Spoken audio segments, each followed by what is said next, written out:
Yesterday, House Minority Leader Jeffries and Senator Booker held a sit-in on the Capitol steps saying they're going to cut Medicare and Medicaid. Let's ask the man who was just sworn in as the new administrator for the Centers of Medicare and Medicaid Services, Dr. Mehmet Oz. Congratulations, Doc. Good to see you. Good to see you, Chris.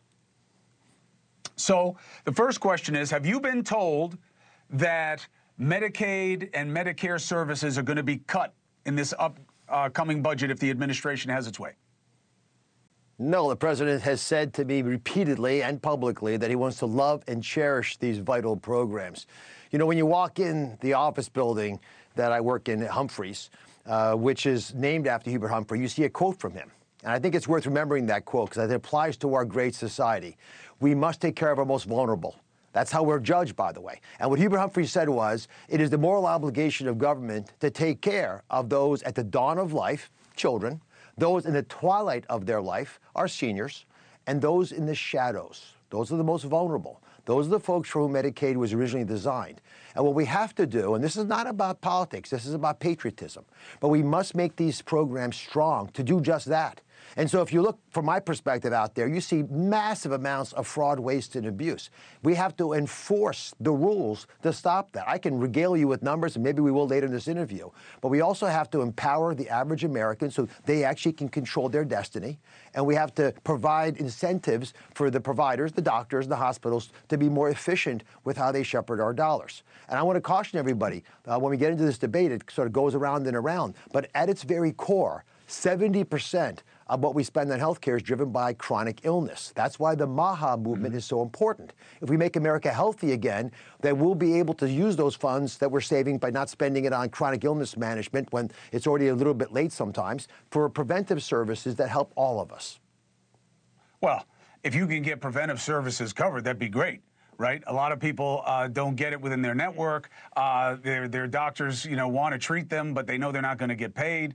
So that would actually expand. And then that's kind of your problem, is everybody's talking about cutting, maybe for tax cuts, because you got to cut spending at some point. You weren't part of the last administration, but he cut taxes, didn't cut spending, and ballooned the deficit. So conservatives don't want to let him do that again. You're going to have to deal with that.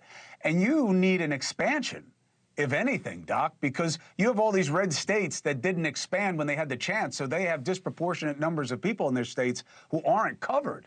What do you do about that? We've got wonderful tools that weren't available even a few years ago that we could apply to make sure that we can ensure that everyone has access to what they need in order to live the best lives possible. But I want to take a step back from this polemic that we're getting into. At its very core, our responsibility to each other is to make sure that we're supportive of the most vulnerable. So to do that correctly, you have to be thoughtful and curious about what you want to do. Too often people leap at an idea thinking that's going to resonate for them. They can bark that out to their colleagues or on the Capitol steps or on pundits on media. But my job, my responsibility, and I'm blessed with a very strong group at CMS, brilliant folks working hard. They feel unleashed now. What this president has done in the first 100 days, it give us very clear directives. These executive orders are crisp, and they're designed to make sure that we know what he wants.